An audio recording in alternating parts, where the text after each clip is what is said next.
NFL Nation, how you doing? Come on in. Welcome to As the NFL Turns, baby. Week 18 is here, baby.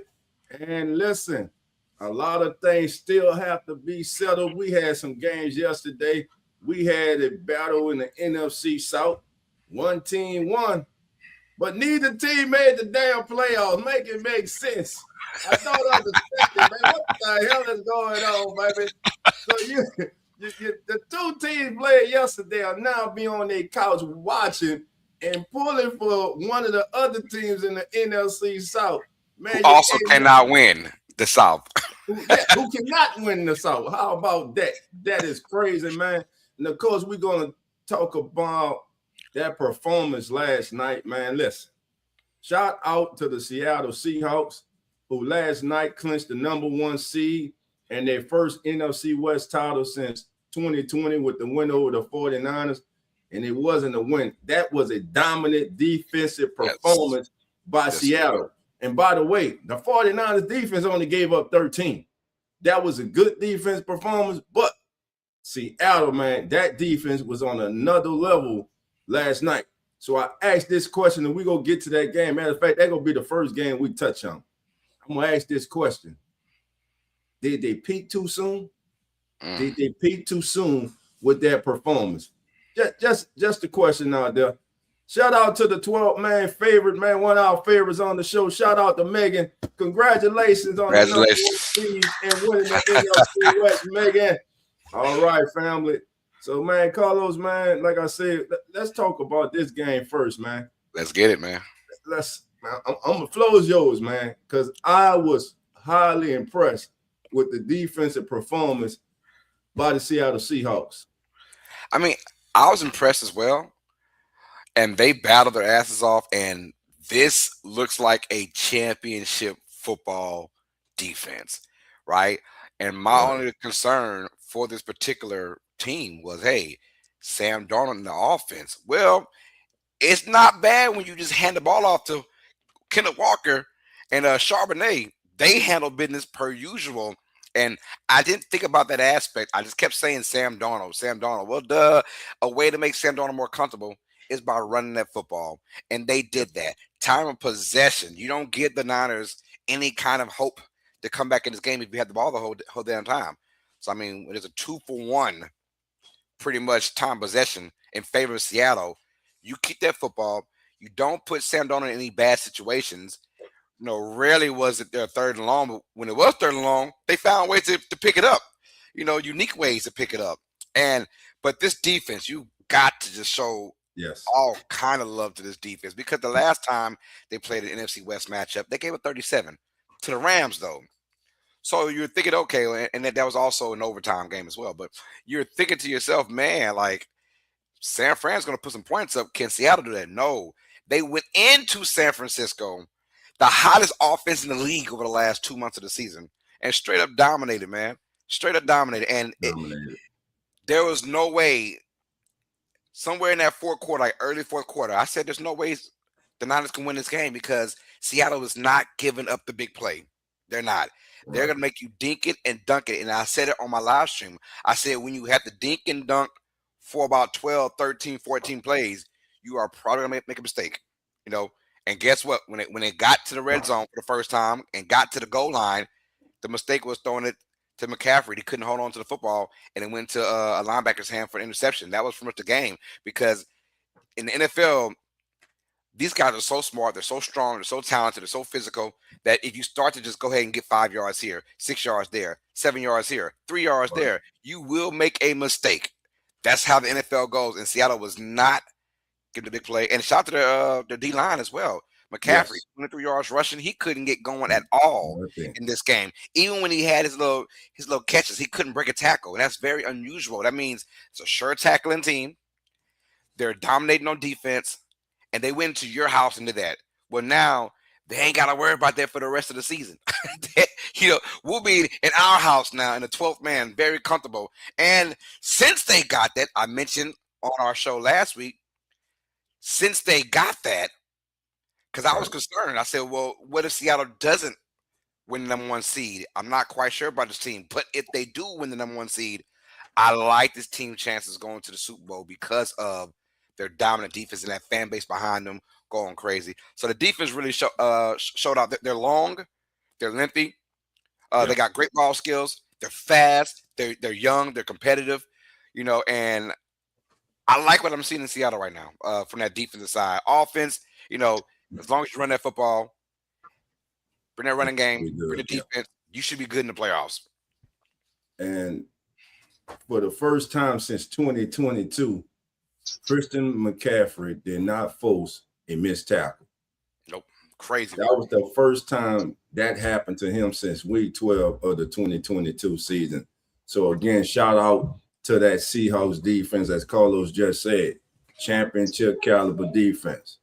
But Carlos, all that said, is going to come down to one thing tomorrow. Next week, in 2 weeks, it's going to come down to Sam Darnold. 20 of 26, 198 yards, QB rating of 97. He completed 76% of his passes, but no touchdowns, no intercepts. With this defense, right now, he just has to steady the ship. Because when you look at this team, we know they're solid on all phases, in all three phases of the game. Offense, defense, special teams.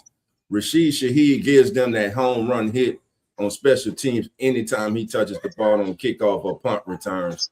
You got the two-headed monsters with Chauvinet and Kenny Walker III, and you got that young beast out there and Jackson Smith and Nick Bull.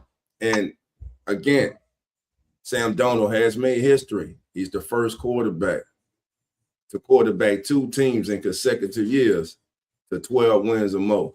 Last year, and we said it yesterday, Carlos, when you were on, you say last year he was in the same spot and he failed.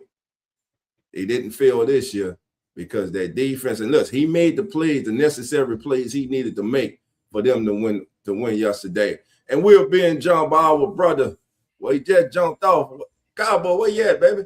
All right, Cowboy, I'll be right back in. But no, what I like though from all three phases, the D-line, linebackers, and the secondary, they're all on the same page for Seattle. They stuck to their game plan. McDonald was a great defensive coordinator for the Ravens, coming over now and pretty much being the DC for the Seattle team, and it's showing, man.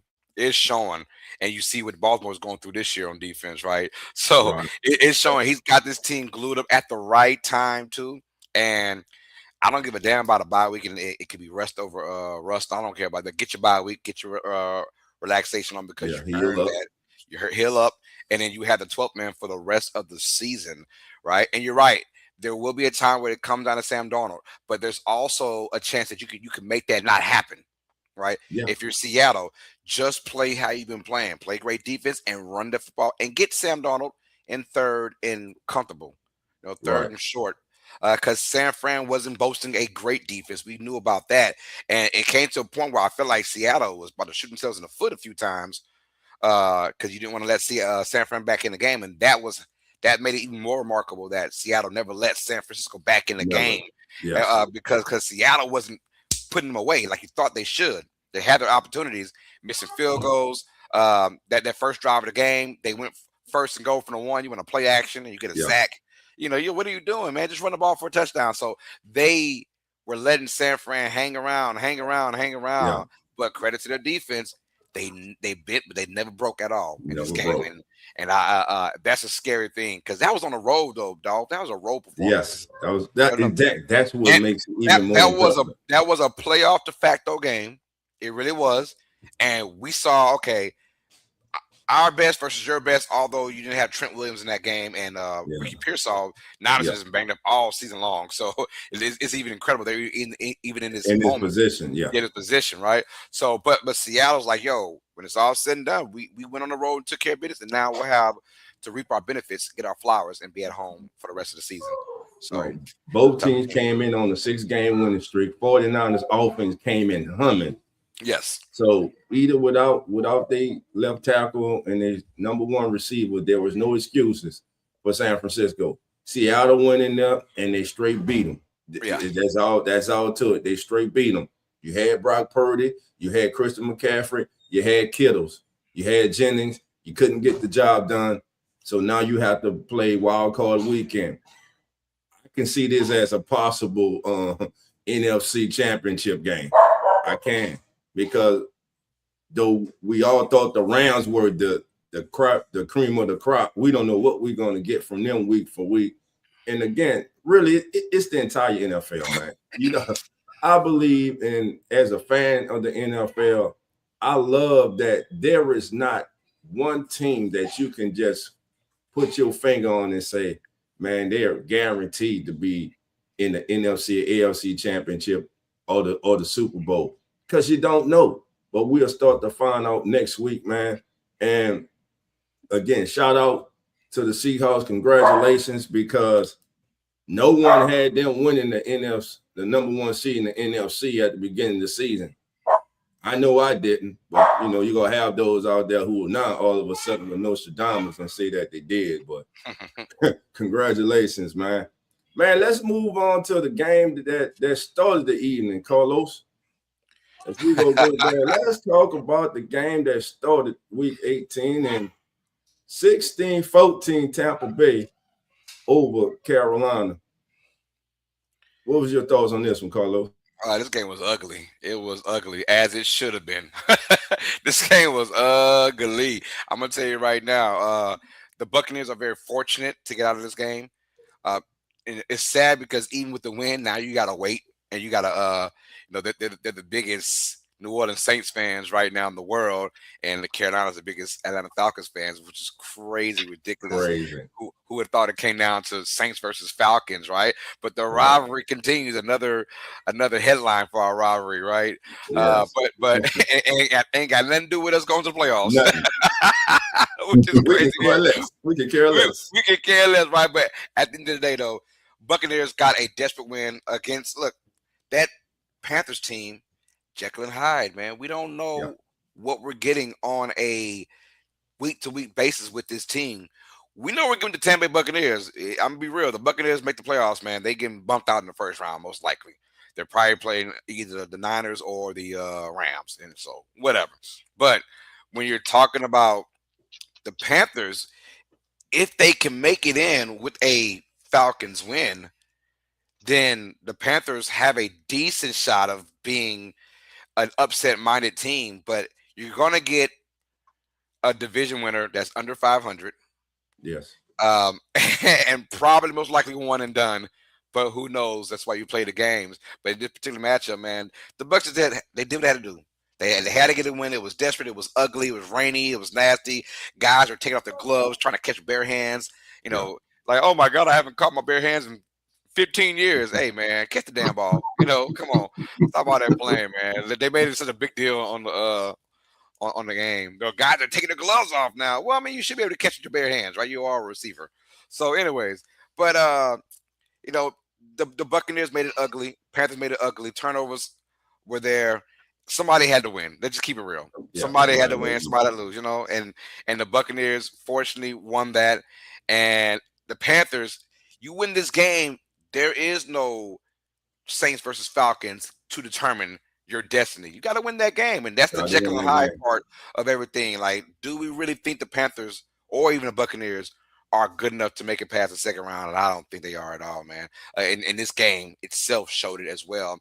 Honestly, the Saints, if we can vote for an NFC South representative right now, most people probably voting for the Saints or the Falcons again instead of the Panthers. They're the two best teams right now.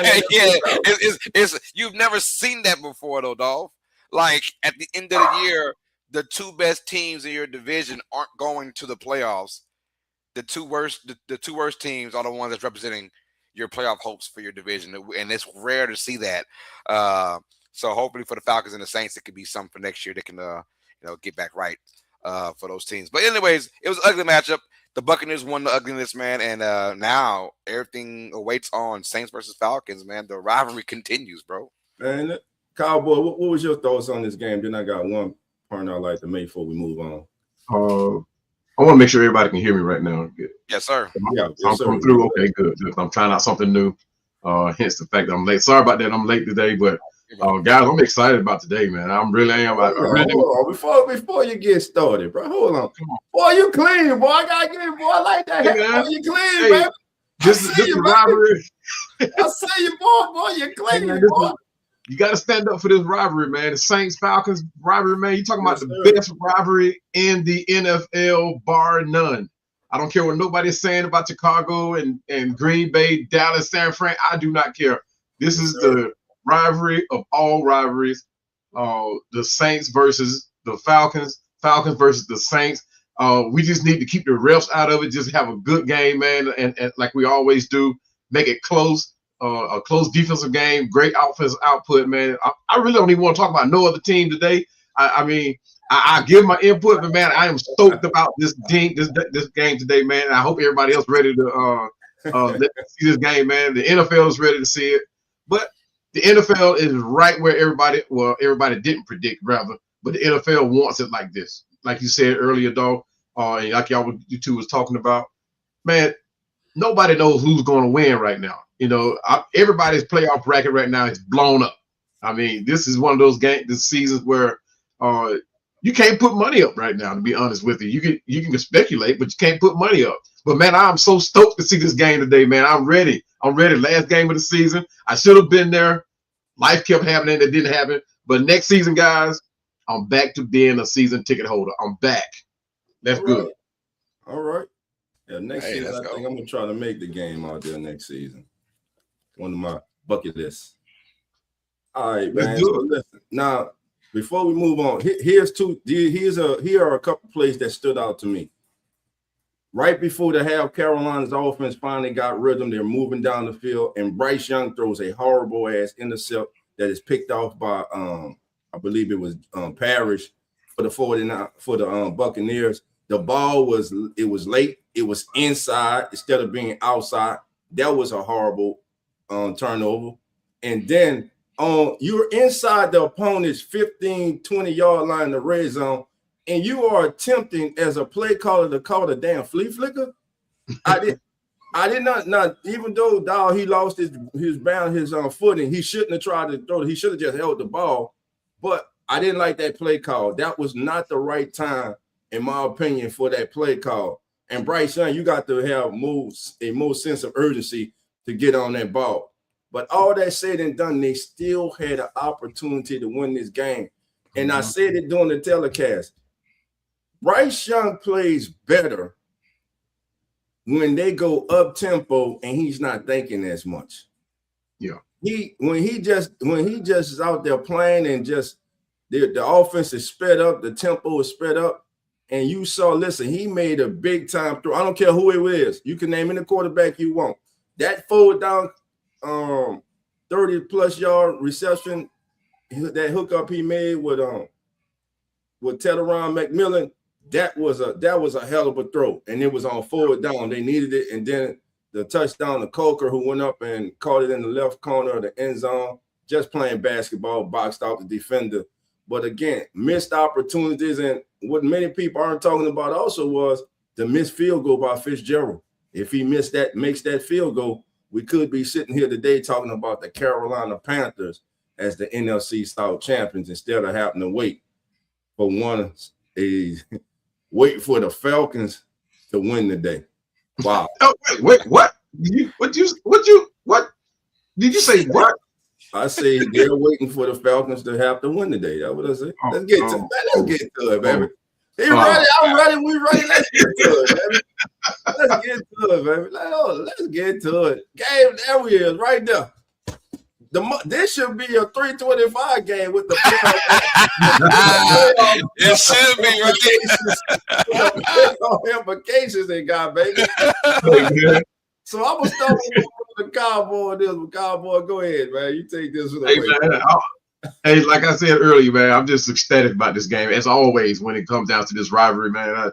I just hate that they don't boost it the way the NFL doesn't market it the way it should be. But you're talking about one of the long-standing rivalries since 1967, since you guys came into the league, man. I mean, it's been a great series. It's no back like other series rivalries in the league where teams bounce back from one rivalry to another with another team. It hasn't been that with us in the Saints. It's been steady rivalry from beginning to inception to today. So you're talking about one of the longest rivalries in NFL history, and they don't market it. The marketing is there, the fanship is there, the players is there. I mean, both of us are in this bottom of the league tier type of, but we still the best in the division. So I mean, we should be boosted, bar none. I mean, like the title says, man, the best rivalry ever, bar none, and the NFL needs to get on board. Let's get it. All right, man. Listen, even in the heydays of the Falcons and the Saints, I'm talking about Drew Brees and Matt Ryan. The league still didn't promote this rivalry. They still didn't. You know, they have slept on this rivalry, and for everyone who doesn't know, it's 57-56 Falcons. Yeah. And that's courtesy of their Week 12 victory. You can't get no closer than this, man. Can't get no closer. It's been a back and forth rivalry. Like I stated, man, you have family members now from both fan bases who are like family. They have become that close from seeing each other twice a year. Yeah. And this game means a lot. It's going to be a college football atmosphere. That's what I'm saying. This is not going to be an NFL atmosphere. This is going to be a college football atmosphere. You're going to have music blaring. You're going to have towers waving. You're going to have fans bases screaming their lungs out, man. It's going to be crazy. You would think today's game would be a game that they're playing for seasons in the playoff, but they're not. It's just Falcons. It's just Saints. And there'll be no excuses. B. John Robinson, let me just say, that young man is special. I like I said, I hate it when he went to the Falcons, but as a lover of football, I love to see this young man play football. He went crazy Monday night. He won't go crazy today, though. Hey, man. Hey, I don't know. We can't stop him. We're gonna try to slow him down, man. But that kid is special, man. And listen, on the Saints side, let's see if Tyler Shuck is able to pull this off today with the limited amount of ammunition that he has at his disposal today. Yeah. Man, sign me up, not just for next year. Sign me up for the quarterback going forward. The future is now. It is even with a loss today, the future is him, man. They got to build around this kid, man. Hey, I've been telling y'all that for a while, man. I saw this kid first game, man, and I was surprised that a lot of Saints fans did not jump on board with this guy. I mean, I know everybody's calling for I forgot the other kid's name, but Rattler. But Rattler's a great quarterback. I'm not taking nothing from him. But Tyler shows something different in the pocket, man. I mean, the way he orchestrates, and if he's able to dissect our secondary with his skills, man, I'm telling you guys, this guy here is going to be that guy for you guys, man. They need to build around him. They need to develop him right. Don't just throw him to the wolves. They need to develop him right. Get him different in the offseason. Give him different looks from opposing defenses. Give him whether it be the fast pace, because it's always a good defensive game against us. Between the Falcons and the Saints. So they need to give this kid different looks in the offseason. Get him used to seeing different defenses week in and week out, and build and develop him slowly. But this is gonna be the great game for him, man. Man, just looking forward to it. Carlos, and look who's in the building, baby. Host to come on in, Bills, baby. Nobody circles the wagon like the Buffalo Bills. They better circle it to the Super Bowl this year while there's no Mahomes in there. That's what I do. What's going on, Jeremy? What's up, fam? What's going on, Jeremy? Yes. Good to see y'all. Good to see y'all. Tyler Shuck in the Falcons, man. That's gonna be an exciting game. Yeah. I'm looking forward to that one. Of all the games on the slate that aren't Bills, which is obviously on the one, that is the game I'm looking forward to the most. I love both these teams right now, the way they're playing. And Kirk Cousins, man, I don't know. Most expensive backup in the league. So curious to see what the Falcons throw out. But I loved Spencer Rattler.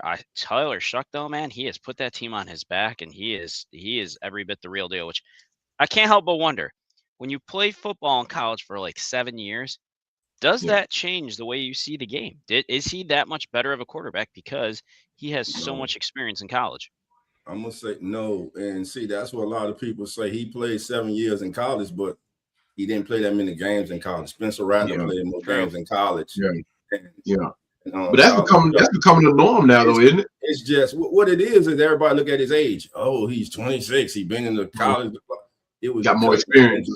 Yeah, that they automatically think that's more experience. That's not more game experience. Game experience is game experience, and he doesn't have that. But what he does have is, like, I got to give it to Louis Riddick. Louis Riddick, and shout out to my brother Dante of East Coast Gridiron. Those are the two gentlemen who I respect a lot that identified Tyler Shuck last year in their mind as the best or one of the best quarterbacks in the draft. Mm-hmm. They have been on Tyler Shuck the entire time. When we were at the Senior Bowl, Dante and I were sitting, we were talking, we were watching Tyler Shuck, and he was explaining to me everything about this kid. I watched this kid. I came back, and like I told the family, like, hey, this kid here, whoever gets him, and like when I interviewed him right after the Senior Bowl, and like I told him, and I said, whatever team gets you is going to be very fortunate to have you in their building. Yeah. Little did I know it would be us, but I'm happy as hell it's us. I'm happy as hell that is us, man. But again, looking forward to this game, man. And the day does matter because you're putting on display, you're putting your resume on display today for 31 other teams. So a lot of people are like, today doesn't matter. It matters to those guys. You're going to have guys called up from the practice squad who haven't had the opportunity to play that much. Today is their showcase game. Today is the day where they get to show what they have, and they get to represent themselves, their families, and everyone who helped them to get to this stage. So the day does matter. Yeah. I'm going to tell you, when I first saw this kid throwing, though, before he came to the NFL, right? What I first noticed about him was his accuracy, right? But I was looking like, okay, anybody can be accurate without pressure on him. But now that he's gotten pressure on him, oh my goodness, I mean, he's wowing me even more. You know what I mean? So I mean, like I was saying earlier, if he gets developed right, man, I think this kid he'll be right. I'm just waiting to see what he develops into the future of next season, because I'm sure this division will not go down like it went down this season. There's no way it can. I mean, I think it'd be more competitive. It'll probably be even more slated evenly, and it'd be more 500 ball than as opposed to people playing 2 or 3 games beyond 500. I think it'll be more competitive next season. Yes, sir. I do as well. To have, I know this is as NFL terms. I know we're diehard Saints and Falcons fans, but it tells you how mid Week 18 resume actually is. We're spending about 20 minutes talking about Falcons and Saints team that have no chance of making the playoffs at all. Eliminated. But fighting for a chance to get somebody else in. So it tells you that there's still a storyline with the Saints and Falcons, which is why we're talking about it so much. But it's cool to see that. As far as Tyler Shuck's development, I'm loving what I'm seeing. I was one of the ones that was kind of scratching my head in the beginning, like, why did we get this kid? But now I'm looking at it. Hey, I eat my words up, and I stand corrected, man. The kid has been amazing. And like Cowboy said, even when they throw pressure on him now, this kid is a 1, 2, 3, sometimes 4 read quarterback. I love that. I love that. That means he's got his nose in those dang books. He's watching video, watching tape, and he's getting better at it every single time. So you want to throw him to the Wolves, but I think the Wolves are already there, and with more talent around him for next season, things are looking up for this kid, man. And and he's one of those COVID babies. That COVID year gave a lot of guys extra years. It was just that's how it is, injuries and COVID. So that's why he spent those 7 years in college, and that's for a lot of people. But a lot of folks don't have the talent to make it to the NFL. They just want to stay in college for 7 years and get some good NIL money, and then probably work at Walmart when it's all said and done. This kid knew, hey man, I got the talent, and it showed. You right among the NIL money, you ain't gonna have to work at Walmart. It depends on the person. It depends on the person. I know a lot of folks that got paid under the table, and they working at Kroger right now. You know, Yeah, like, yeah, hey, you was the yeah, man, homie. In high school, yeah, you was the man, homie. What the yeah, happened to you? Yeah, so yeah. I know a lot of guys that had that talent, man, but their mentality, they had Kroger or at Market Basket right Yeah. now. Yeah, we talking about pressure that he may be facing. Today he certainly will be facing it. We're bringing in guys like Kobe Bryant, who's supposed to be the ball hawk of the draft that we got last year. I think that Jesse Bates he'll be being the experienced ball hawk himself. And then we got Billy Bowman. Well, Billy Bowman is out. Got the other Xavier Watts. You know, he's the other corner safety back there. So he's gonna have his hands full today with looking forward as far as pressure. So I'm looking for how he interacts with it and dissect that too. So, but yeah, I'm looking forward to this game, man. Let's get it. Hey, regardless of what happens, both these teams are going to look at this as a stepping tool for next season.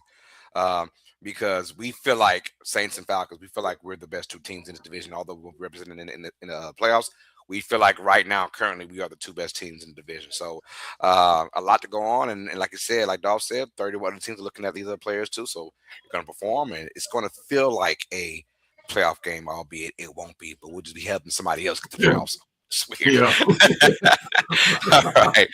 Let's keep it rocking and rolling, man. These other games don't have much, so we can go by them pretty quick, man.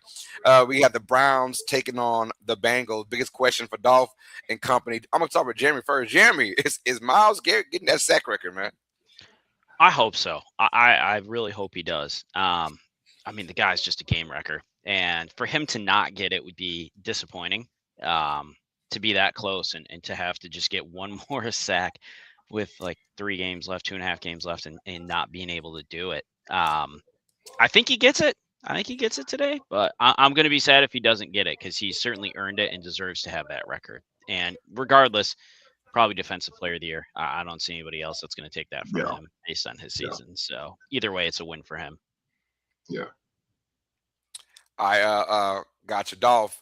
Bengals, man. I know it's a sad part of the season, man, but what do they do today to show a victory against Cleveland?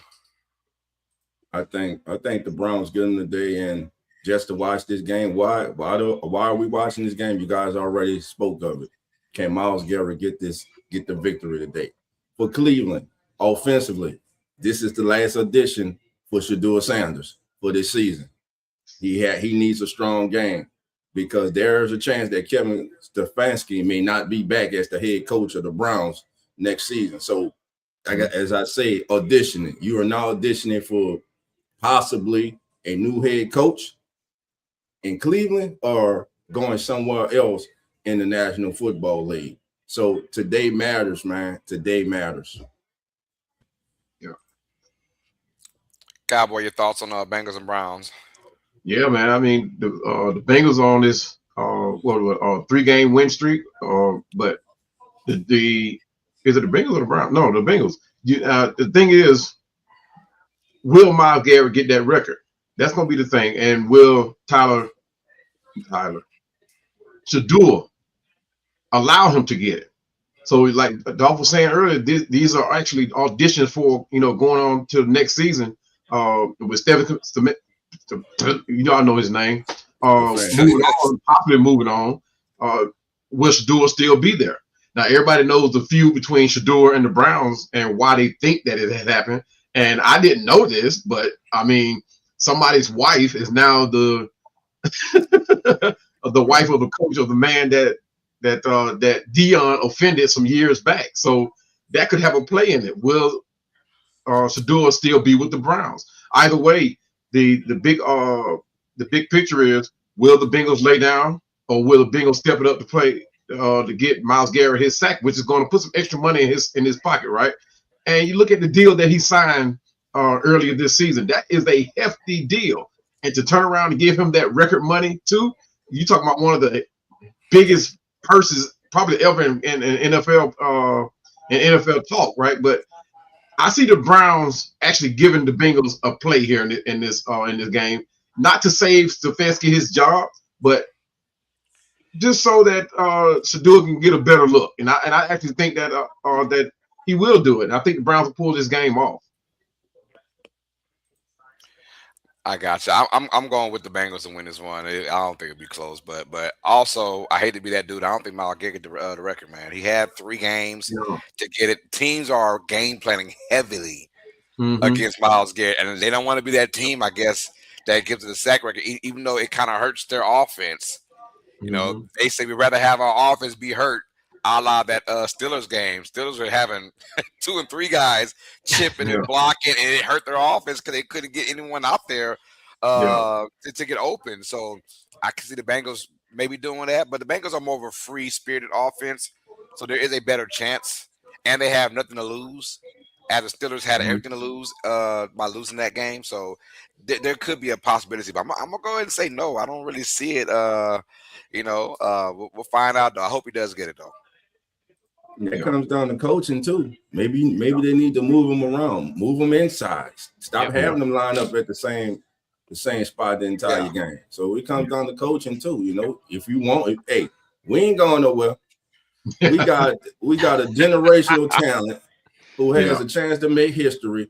I'm gonna do if I'm the defensive coordinator today, I'm gonna do everything I can to help him get that record. I'm running stunts and everything. I'm trying to get him free. He getting that record today. Yeah. And by the way, he playing Shadul. Y'all know what Shadul like to do. Shadul like to run around, turn his back, flip around and shit. Go ahead. He gonna get caught today though. That's why I think it's going to be kind of hard for him to get it because Shadul get on the bike and take off on him. Yeah, Shadul don't know when to put the kickstand down on the bike though. Hey, so for those who don't know, y'all, the AFC, the NFC number 1 seed has been clinched by Seattle. That was obvious from last night, but the AFC still has a lot of determining factors for the number 1 seed. Even the Houston Texans are still somewhat at play for the number 1 seed. It's crazy how it's going on, but obviously the Texans are here to play for the AFC South division between them and the Jaguars, but they have to take on a coach team. Show some love to Phillip Rivers.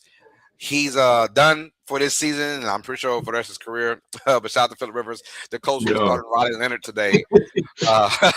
Maybe he's done. Maybe he's gone. Maybe we don't know yet.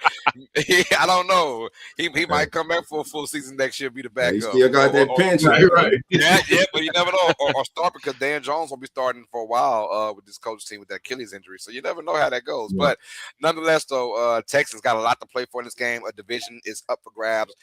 Look, the Jaguars have an easy task against the Titans, but you just never know. That's why you got to play this game. And Houston is one of those teams that are coming in hot right now. Not necessarily offensively, but for sure defensively. They have a championship defense right there. What do you see about Houston in this game, man, and for the foreseeable future? Let's go start with you, Jeremy. I mean, first of all, Houston wins this game. Riley Leonard starting. I mean, it'll be good for him. Get some reps in there. I don't see him winning this game, but that Texans defense, man, like what can you say? Will Anderson Jr., Derek Stingley Jr., like it's just filthy. We talk about this week in and week out, and every week I just continue to be more and more impressed with that defense. They're going to make life very difficult for the Colts. I am very motivated in this game as far as a Bills fan because I want James Cook to win the rushing title this year. Right now he's running the league, so I need Jonathan Taylor to be, contained. Because right now that's his biggest threat to not win that. I don't think that Cook loses it, but hey, anything happens on Sunday. But yeah, for Houston, I feel like this is a motivating game. They know they got to win it. I feel like it's a tune-up for them to get into the playoffs and kind of get themselves straight. I don't think they're going to win their division just based on all the other factors at play, but they're going to win this game. And damn, that defense is just so filthy. They can stop anybody at any time and make you just create mistakes on yourself when you think you got the game in control. So, hey, Cowboy, how far can Houston actually go in the playoffs? What's their ceiling?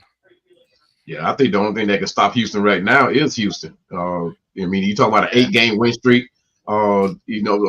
Like Seattle, man, they have to get in their own way to fall to this division title. And I mean, they're going to have to work to stop Taylor, Jonathan Taylor, the Colts running back, because he's on the verge of breaking a seasonal record too for himself, because him and James Cook are battling for the rushing title. So they're going to have their hands full, but I don't think it'll be close. I think Texas is going to pull this off. Like I said, it won't be close, and I got the Texans running away with this thing. Got your Dolph. I'm going with the Texans in this one. But one thing that I want to look at in today's game, and of course I'll definitely be paying attention next week in the wild card round, is when CJ Stroud is facing man coverage, he has thrown 13 touchdowns and just one intercept. He gets in trouble with teams play zone. When teams play zone, he has thrown 5 touchdowns and 7 interceptions. So CJ Stroud, man, to me, he's the catalyst. The running game, they have a running game again. We know they have the big play receiver in Nico Collins, and you have that safety valve and Schultz, the tight end. It comes down to CJ Stroud, man. Like I said, he hasn't quite gotten back to that rookie year status that the way he performed. But listen, every year since this young man has been there, the Texans have been in the playoffs.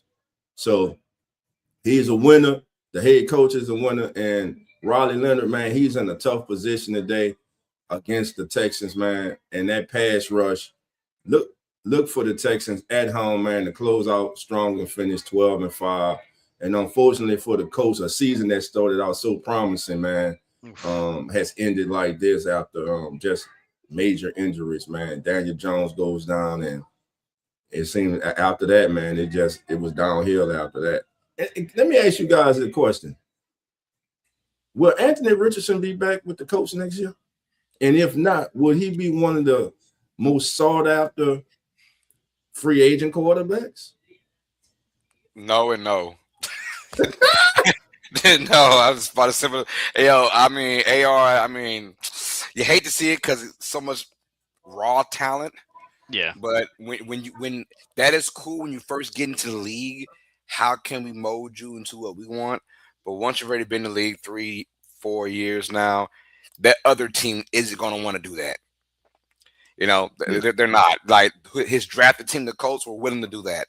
But as far as anybody else, they are not going to want to try and mold this kid. And, you know, this kid, I mean, he's getting hurt with freaking rubber bands. Like, come on, man. Like, all right, bro. And like he was given every opportunity to do what he had to do, and he just. I mean, we saw when he was running on a second down, and he took himself out in the game for no damn reason because he was tired. Like, wait, that kind of stuff. People look at that and say, you know what? We don't want him as our franchise quarterback. Hell no, that's why the coach turned on so quick. Yeah, that's going to be hard for him to let down. But let me also ask you guys this, and everyone in the chat: did the coach organization fail this kid? I mean, like Carlos said, he was given every opportunity to succeed. Right? I mean, you talking about one of the star running backs in the league. You talking about 2 great receivers, and he still couldn't get it done. And one thing that you hate to see a quarterback, the guy who's supposed to be the captain of your team, the driver of your team, give up on national TV. You don't want to see that. And quite frankly, that's the only reason why he's still here with the Colts, because nobody else wanted him. Like I said, I had high hopes for this kid. He has nice size, has a nice arm. He just didn't get the job done. And I don't see him being back with the Colts next year. I think they're going to release him unless somebody picks him up, put him on a practice squad or something. He'd probably be done in the NFL. I hate it for the kid. Ooh, dang. I don't know about that. No, what it reminds me of? Patrick Willis. Not Willis, the kid in Green Bay. Malik Willis. Malik Willis. Don't do that. No, don't do that. No. Hold on. No. I'm talking about at the same scenario. When Malik Willis was leaving Tennessee, he was not thought of as he is right now. Everything turned around for him when he went to Green Bay. I'm just saying the right situation matters, though, bro. We know. Did Malik get hurt though? The right situation matters, though. That's all I'm saying. Malik had injuries that hurt him. It's a totally different situation. Okay. What we're saying is, like, Malik, we saw the people around him as well. The team wasn't built around him. Okay. You know, they had no one there. So the performance of there was like, you couldn't tell, because at that time, and even right now, even with Cam Ward, there are no weapons over there. Yeah. I mean, their youngest are getting PJ. Their weapons are getting better now as this year goes on. But when Willis was there, and Mayo boy, what's his name? The one that had the Mayo commercials. that he was competing with, the quarterback, whatever his name is. I forgot already. But Tannehill. No, not Tannehill. No, the other guy. no. Who the hell am I thinking of? Oh, yeah. man. That's how bad it is. That's how bad it is. I'm saying, like those guys, they had no weapons over there, so then it's not surprising when Malik Willis. Will Levis. Hey, that's it. Mayo boy, he had Mayo commercials. The man has commercials. Yeah, that's all I remember him for the Mayo. That's where he's got his money at now. Yeah, that's right. Get your deal, baby. He has an NIL deal in the NFL. It's crazy, right? So, but no, Malik Willis had no weapons. This team was trash all the way. So it's not coincidence when he goes to Green Bay. There's weapons. There's a system. There's a culture that they got already in Green Bay, and it's no coincidence that he. As a starter in Green Bay, 4 games now? He's 3-1, and he played very well in the loss too. So it's no coincidence. But as far as AR goes, he was given chances, and I don't even think it's necessarily the game film and the tape. I think it's what we don't see: the practices, the studying the tapes, that kind of stuff. Is he below average in that? And honestly, he was one of those guys where the media sprinkled him as, he could be the Josh Allen of the draft, that guy that we don't think about. And the Colts ate all that up. They saw his raw potential. They saw his arm strength, his speed, and they thought, this could be Cam Newton 2.0, or this could be whatever they're thinking of. And it was not. It was not. Yeah. Sometimes, it's. I even saw his college tape, and I was like, "Why is this kid even go back to school, brother? You need one more. You need one more year in college, dog." And the Colts jumped on that gun. So it's the Colts' fault in general with it all. From standpoint, it's their fault. But regardless, somebody get this kid. He had the talent around him. There was talent. You got Jonathan Taylor. You know what I'm saying? You got some good receivers over there. You had a decent defense around you. It was on you, and they couldn't get done. I think the Stars, no matter what you say, though, dog, when you give up on a play. On your team. That's what it is, bro. That's what it's like. That's your mentality. You're like, because we had never seen that ever. Huh? No. Raise your hands. In the NFL, hell, college, I've never seen someone on second down run and tell, hey, I need a break. As your quarterback, it's third down. We need you in this play to get a first down. What are you doing? We have never seen that. And the mentality is like, nothing's given to you right now. You got to earn it, bro. And he didn't want to earn it. He thought, I'm the quarterback. I could do that kind of stuff. And that your teammates look at you and say, we don't want that as our leader. You know, so he messed himself up. I mean, I hope the best for him, but you gotta want it more than we want it for you. And then he's going around, hitting his eye with rubber bands and stuff, and now he's out for the year. I mean, but you gotta wonder, did all this sink in, right? Did all this sink in after this? Because the reality of it is, he's gonna end up maybe at best a backup somewhere, right? Like, I think there's always a place for a guy like that as a backup, right? Like, he's got raw talent. Like, I'll be honest, would I take him over Mitch Trubisky? Yeah, I would. Same as I would take Trey Lance in a heartbeat. Like, give me those guys, because if nothing else, they can scramble, they can make plays with their feet. Mr. Trubisky is going to do that for you, right? But I mean, that's why I just hope Allen never gets hurt. The Colts didn't fail him; he failed him. Like, period. End of story. Malik Willis was never in a good situation. The Titans never gave him an opportunity to succeed. He never even got a chance there, for that matter. So his story is just a lot different. And when you look at him in college, what he was doing at Liberty, he was just lighting it up. And that just translated. And I agree. I mean, you look at the college tape, like, I like AR-15 is raw talent, but is a true quarterback, man, a lot to learn still. And maybe after this year, he's learned something, but he's going to have to prove himself now. He's going to have to go somewhere else if someone's even willing to take a chance and earn that back. And that is really hard to do. It's like they say, you only get one chance to make a first impression. And he made his impression. And now you got 32 teams that maybe would consider taking a chance on you, but you got to earn it now at this point. So I feel bad for the kid, but he did it to himself. I know us three, myself, Cowboy, and Jammer probably saying, hell no about you, Dolph. Would you give him a chance if you were in need of a backup quarterback or even a third string quarterback to probably put on the practice squad? Would you look at him? Yes. Have you seen some of the backups and third string quarterbacks in this league? I mean, that's what I'm saying. Like, I'm Mr. Trubisky. I'm like, what the hell? You see some of the starters. Hey, but at the same time, now we got a not as deeper draft, but we do have some good quarterbacks coming out of the draft that I don't think will ever do what AR did. I just don't see it. And, my thing is this, and I say he may not be done. To hold that against this kid, though. But you have to. Hold on. Now we all have done things in our life that we got the second chance for worse than what he did. Now I understand from an NFL standpoint, a football standpoint, being the quarterback, the leader of the team, the face of the franchise, you can't do that. Yeah. But what I'm asking, so you guys are saying he can never ever come back from that. He can never ever overcome that. I'll say this. We're saying he can, but we're also saying we don't think he has the mentality to do that. Okay. Right. He can. Anyone can. It's on him. Yeah. In reality, it's on him. But from what we're seeing, what we're hearing, and what we're noticing is he don't really want it like that. No, it's on him. We think he can. He does have the absolute talent to do that. But his character trait, his personality right now that we know of, does he want to? I'm sorry, a rubber hit my eye. I don't care. I'm just being real. I'm not gonna. No. He's been passed over now for multiple. They chose a 44-year-old grandpa off the street, man. I mean, there you go. There you go. That's why the writing's on the wall for me. Look, at the same time too. Daniel Jones got in. He chose the Colts because he knew the situation. He could beat him out. He could beat. I could beat that kid out. You know what I'm saying? And good on him.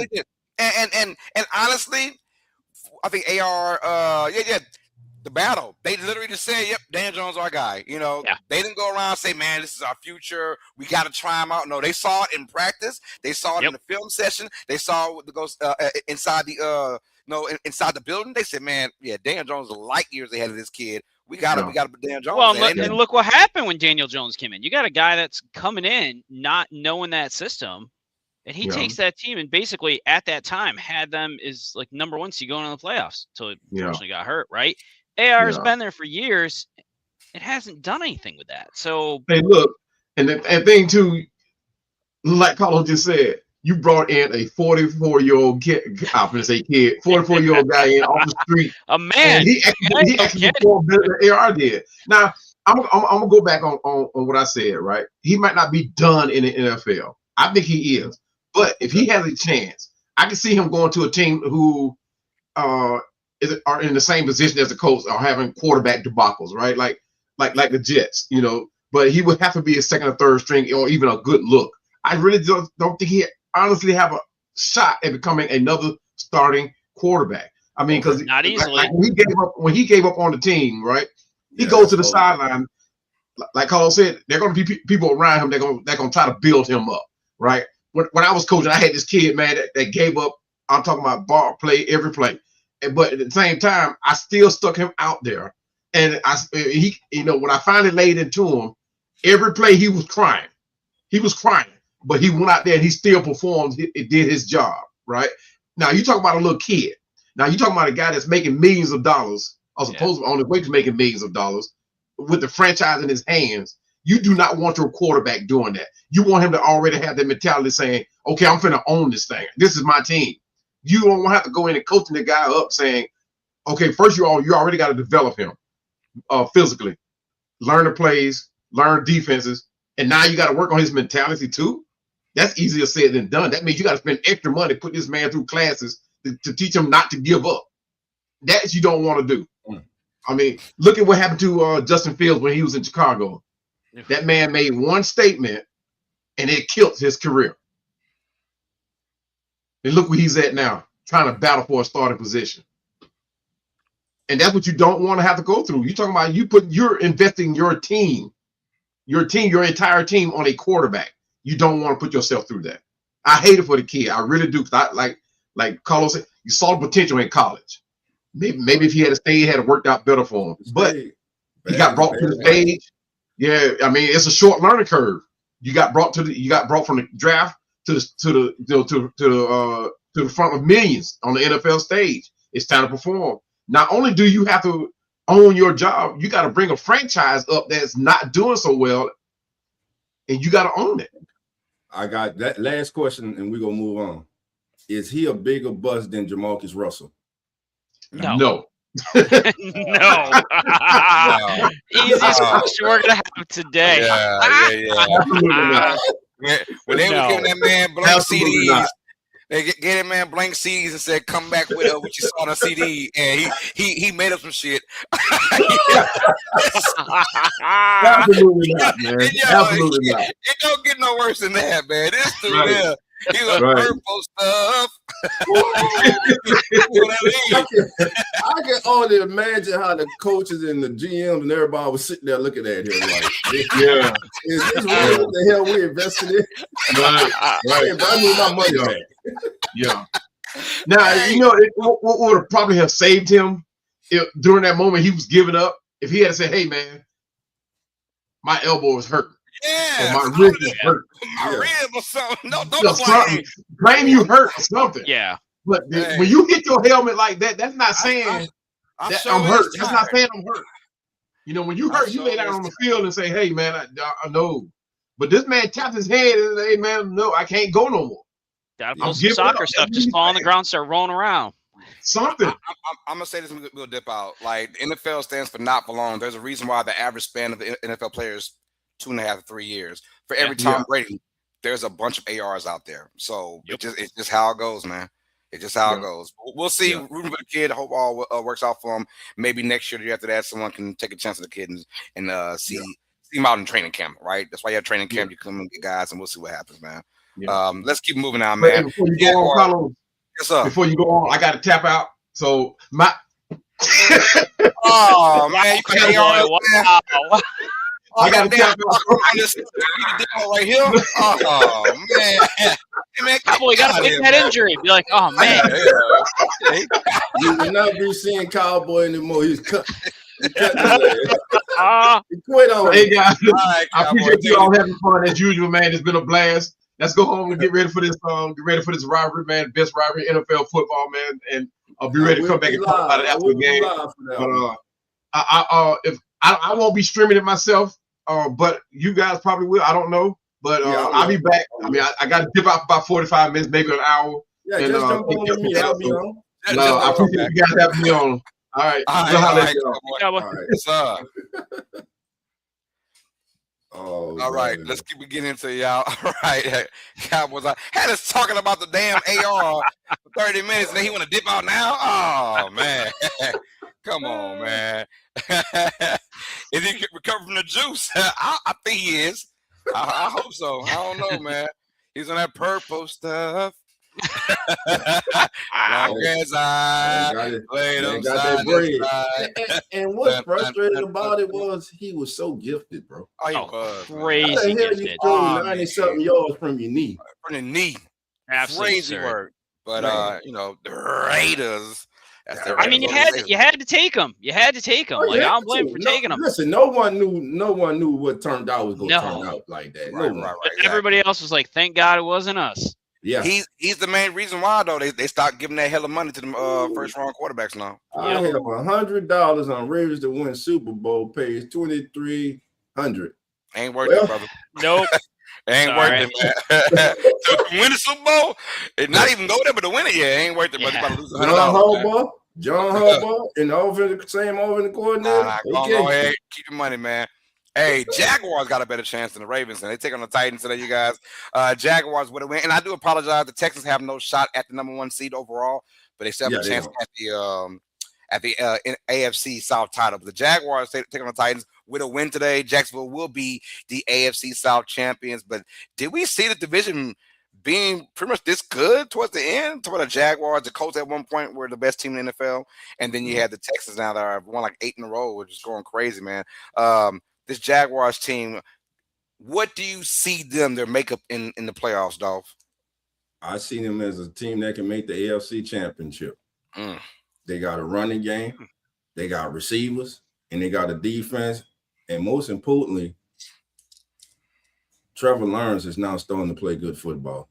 Lincoln is getting Trevor Lawrence to play good football. He has gotten Trevor Lawrence to play good football the majority of the season. And listen, we got to remember the last several weeks when we're talking about this Jaguars offense, how many times have we mentioned Brian Thomas' name? Not much. Nope. A lot. Not a lot. And of course, that big trade that they did at the trade deadline, that has paid significance, man. Trevor Etienne just being a beast with the ball in his hand, do it all. So I believe that the Jaguars are a very serious contender, man, to make it as far as the AFC Championship game. I like their makeup. I don't know if they make the AFC Championship game, but I can't disagree with you, Dolph. I mean, they're a very complete team, and I think the two missing pieces they've had, I think the past couple of years, is ETN being as consistent as he's been. And I think when they traded Bigsby, I think that was huge for him. I think that was the moment they're like, hey, we really believe in you. Like, you've got to step up your game. And he's shown that game after game. And I agree with you with the Trevor Lawrence thing. I don't like the kid. I never liked him. Just not a fan of him personally. But Sunshine. The game. But man, hate the man because he's beautiful, man. Because he's a beautiful man. I mean, I'm a little jealous of the hair. Let's just be honest here. I don't have much of it, so I'm follically challenged. She is not. So there's that. But yeah, he's killing it. He looks great lately. And like you said, we haven't even talked about Brian Thomas Jr. like at all. Like, they're winning games using multiple weapons. They're making very few mistakes, which that's always the biggest thing, right? Like, you don't want to shoot yourself in the foot. And ETN's playing the way he can play, is a complete running back. And honestly, he's never going to be Bijan Robinson, but he's playing very much like a C-Mac Bijan Robinson type player right now, where he's doing it all, receiving, running, and being consistent with it. So they're going to be a dangerous team in the playoffs. The AFC is going to be a really interesting race to the AFC Championship, because there's a lot of really good teams, and anybody's going to have a shot to win that. I think the Jaguars, they have a shot at the number 1 seed. Obviously, the Broncos and the Patriots lose and they win. Yep. I think the Jaguars will benefit from not having that bye week. I think they're on a roll right now, and you don't want to kind of stop that, right? Right. So I feel like obviously it's a long shot for the Patriots and the Broncos both lose this today, but so most likely the Jaguars will be playing next weekend. But I like that if I'm Jacksonville. I want to continue to play because of how hot I am as a unit. All phases of the offense, defense, and special teams. Their kicker too, Cam Little. We were talking about Brandon Aubrey all year, but Cam Little's had a fantastic year as well. Dude can kick it from 75 if he had to. I think. Wild. And them hosting potentially 1 or 2 games.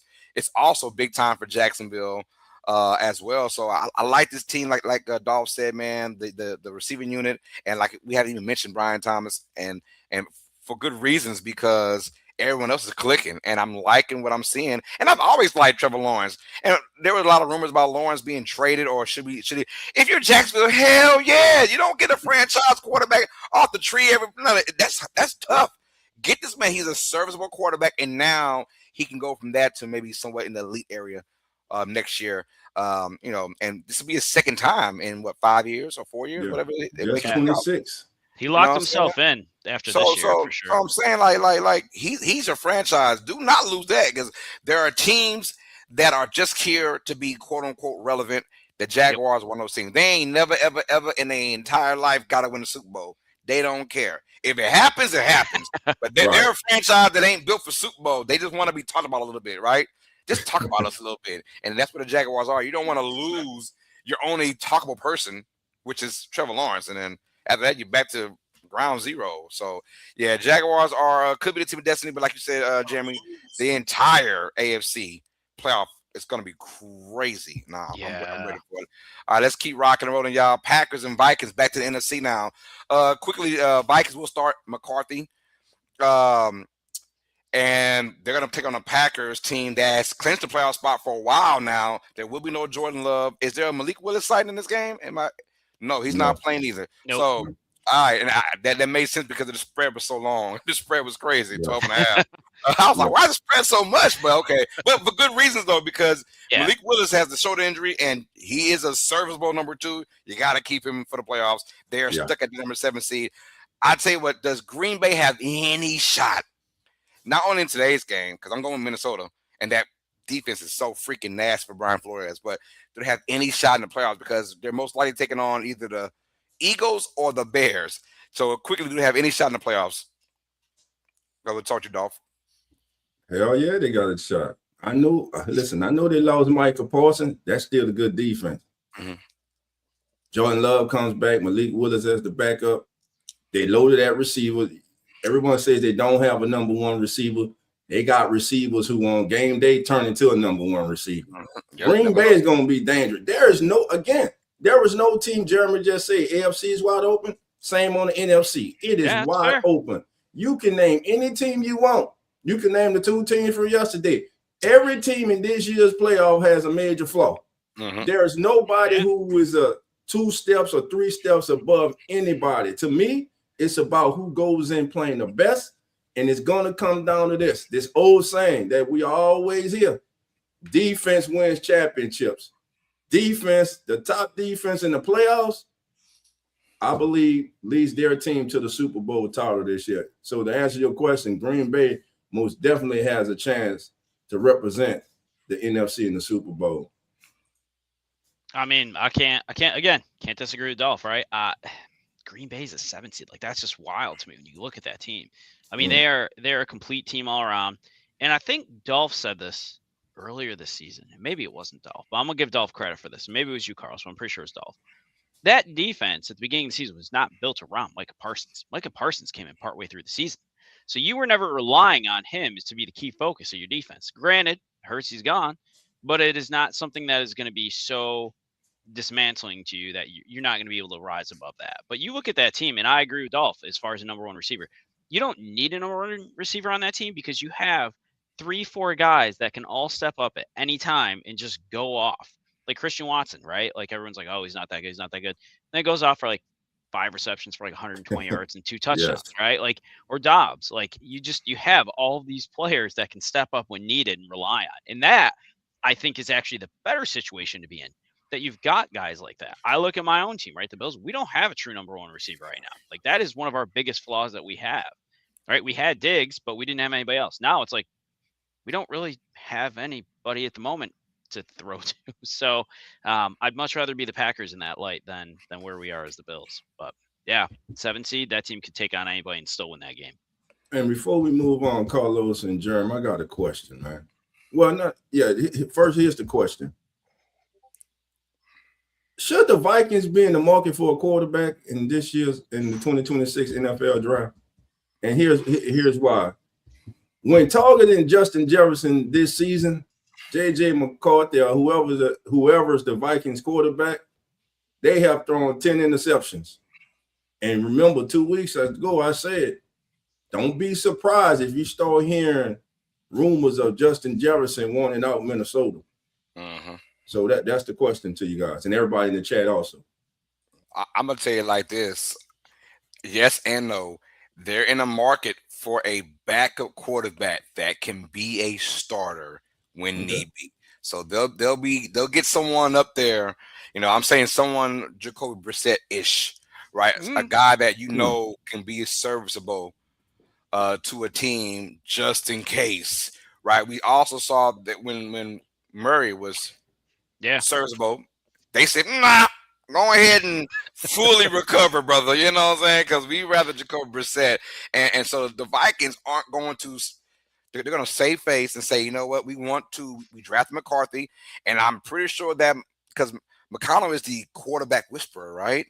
He's one of those guys. I think he wants to show that I made the right decision by getting McCarthy when I had Daniel Jones and Sam Darnold on the bench, you know.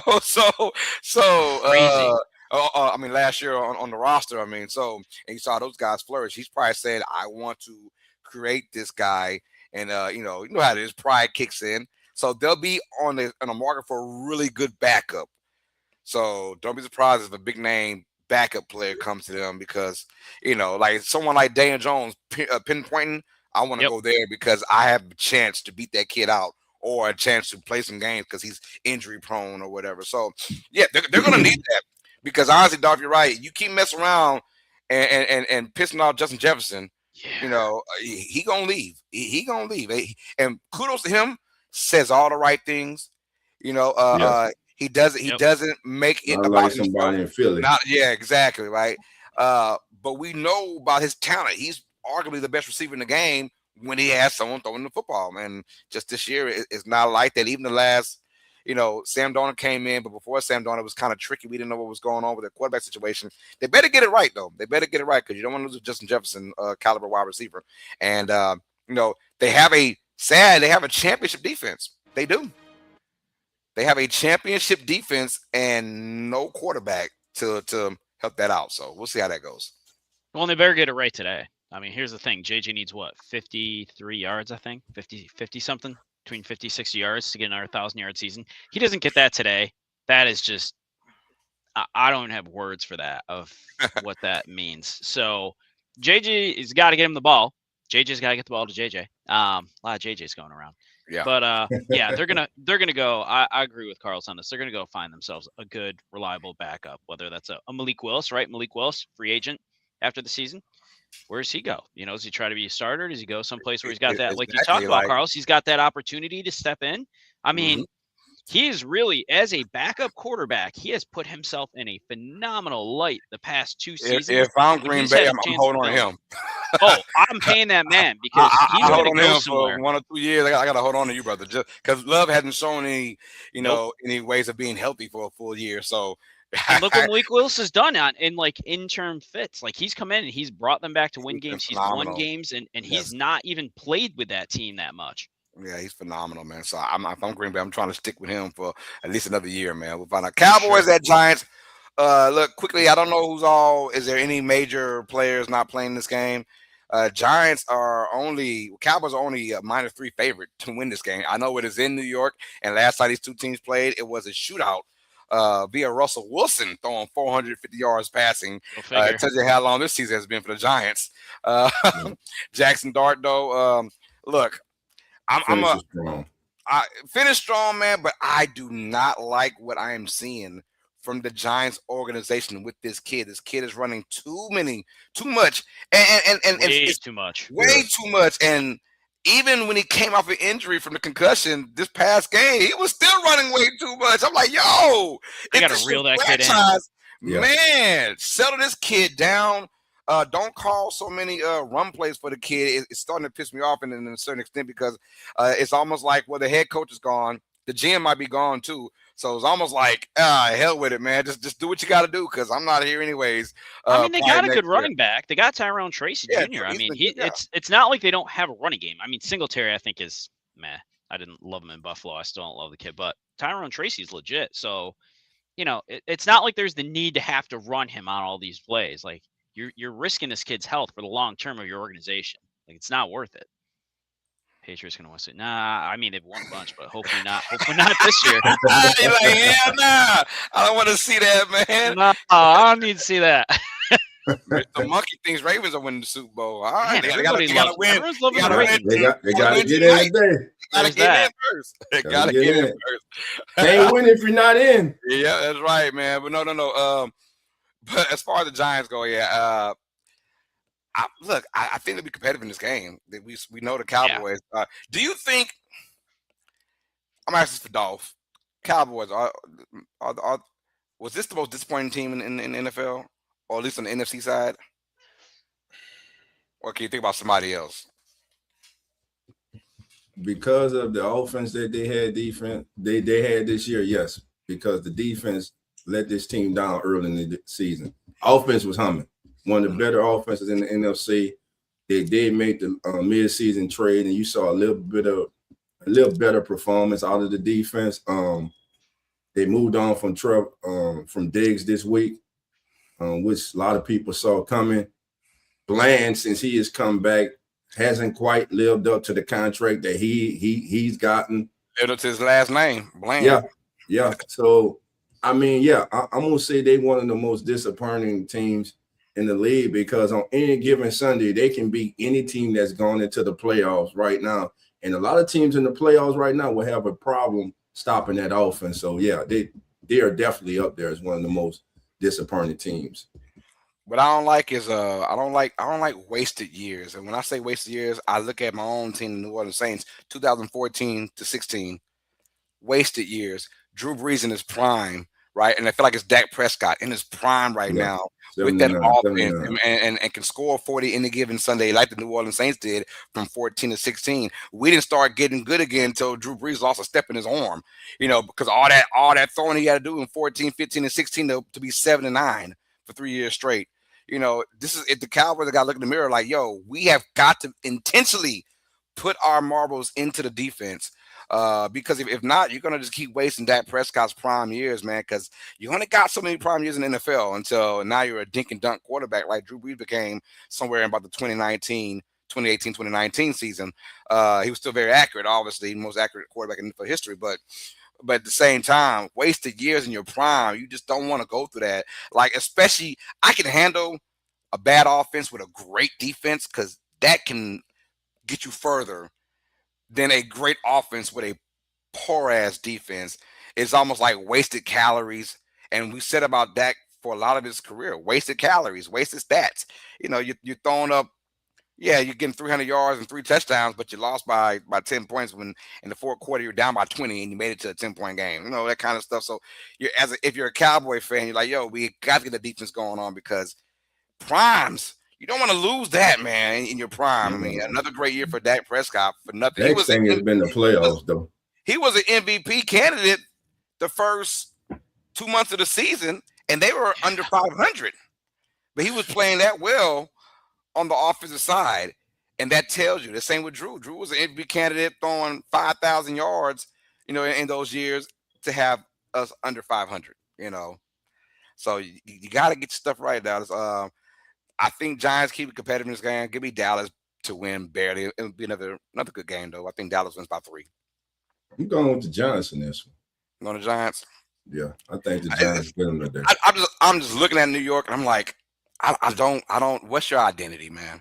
What's your identity? And they just have none. I hope they change it for next year. They're just trying to limp to the end of the season. Until they get a new coach. We don't. They won't have identity to the mid part of next year.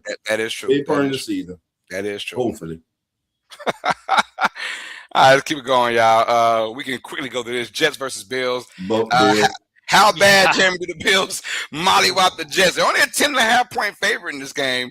It's gonna be like 17 plus. They're just gonna throttle the Jets today. Jets got nothing to play for. I mean, the Bills are playing. This is realistically, and I know people are like, well, it might not be the last. No, let's call it what it is. It's gonna be the last game of the Ralph. It is one of those days that's going to be filled with all kinds of crazy emotion in that stadium. And they're playing the Jets, right? What a team to end this with. 1, a division rival, and 2, the fact that we can just run it up on them. And I don't see the Bills. The Bills might hold back if we get up by enough. I could see them starting to pull guys, but you've also got guys like Cook, right? He's going for the rushing title today. There's a lot on the line for the Bills, even though he will get in. He should, right? Taylor, I don't think is going to beat it. That they're just going to stuff the box in that game, and Taylor's going to be shut down. But a lot for the Bills today. I see them win by 17 plus, and I hope they do. This Jets team on defense is just paper tissue. They haven't had a single interception. There's not a single interception from an Aaron Glenn defensive-minded head coach to get 0 interceptions. I know you like to bet, Carlos. I read something there. I think it was if you bet $100 on the opposing quarterback at the start of the season playing the Jets, and you took the winnings from every single game and reinvested in them, not throwing an interception, you'd be over $1 million. $1 million. I read that too. That is wild. God, dog. It tells you that's crazy. That is crazy. Hey, I want to get your thoughts. I know you probably spoke about it on your show earlier, Jamie, but the 2-point conversion attempt against Philadelphia, man. What was your thoughts about that? I want to get that. We got to create content for this week 18, y'all. It's not like content. We got to create it, man. This is one of those hindsight's 2020. Do you go for it? Do you not go for it? I would have gone. I wouldn't have gone for it. I would have gone for the extra point. And here is why. The 2 points, yes, you can win the game, and I get it. You want to try and win the game, and Allen appears to be hurt at that point in time. Here's the thing. You're 1-6, 2-point conversions on the year, so numbers aren't in your favor. It's always going to be harder. Yeah, our kicker wasn't great, so much so we released him the next day. I get that. But your job is to kick an extra point. Your job is to kick field goals. You should be able to – I don't care who you sign. If you sign somebody in the NFL as a kicker, more often than not, you should be able to rely on them to make that extra point, to get you to that next step, right, to tie the game going to overtime.